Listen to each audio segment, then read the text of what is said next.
Konstantin, sizlarga katta rahmat. Va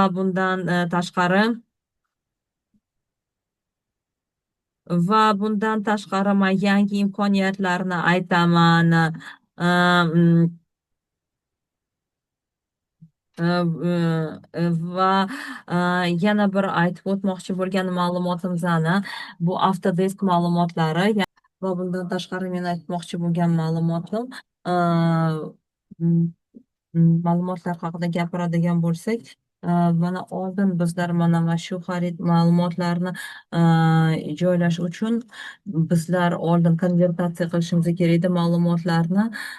Ya'ni geo ma'lumotlar bazasiga uni konvertatsiya qilishimiz kerak edi. Endi esa men hozir buni o'zimizning korporativ tizimga kiritmoqchiman va bu yerda hech qanday qo'shimcha asboblar kerak emas bizlarga. Va bundan tashqari argis tizimi ma'lumotlar bilan birgalikda ishlaydi.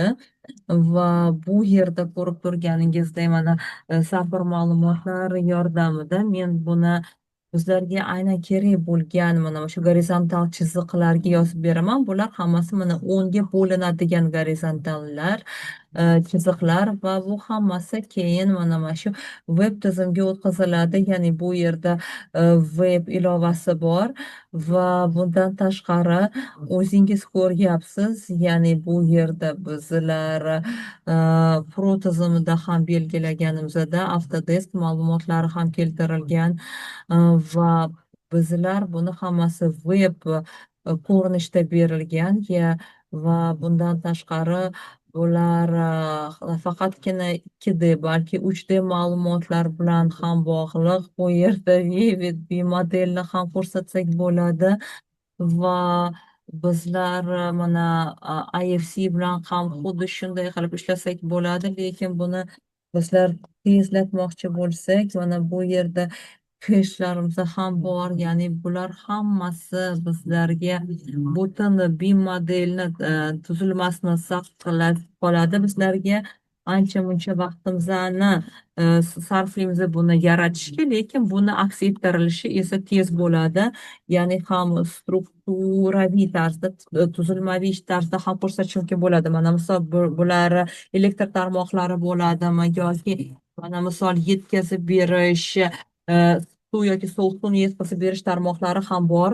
Hozir esa AutoCAD ma'lumotlarini ham bizlar bu yerga kiritsak bo'ladi va bundan tashqari gravitatsiyali tizimlarni ham bor va bizlar buni ulashmoqchi bo'lsakchi va bundan tashqari bizlar ma'lumotlarni import qilishimiz kerak bo'lar edi.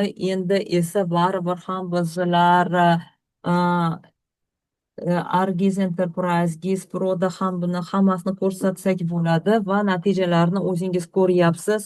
Va bundan tashqari bizlar BIM modellarimiz bor va bundan tashqari hozir mana servisda hamma mana gravitatsiya tizimi bilan bog'liq ma'lumotlar, ya'ni bu suvni chiqarish, oqava suvlarni chiqarishi bor va bundan tashqari mana bu yerda veb asboblari ham mavjud. Ya'ni ulardan mana misol obyektlarni izlasa bo'ladi, qidirsa bo'ladi, qidiruvni amalga oshirib. Bundan tashqari har bir qavatni rejalari ham bor bizlarda. Ya'ni o'zingiz ko'ryapsiz, mana hozir sizlar ko'rgan 3D obyektlar sifatida ko'rsatilgan va bundan tashqari bu sizlarga bizda korporativ tizimida keltirilgan va foydalanuvchilar ham bundan foydalansa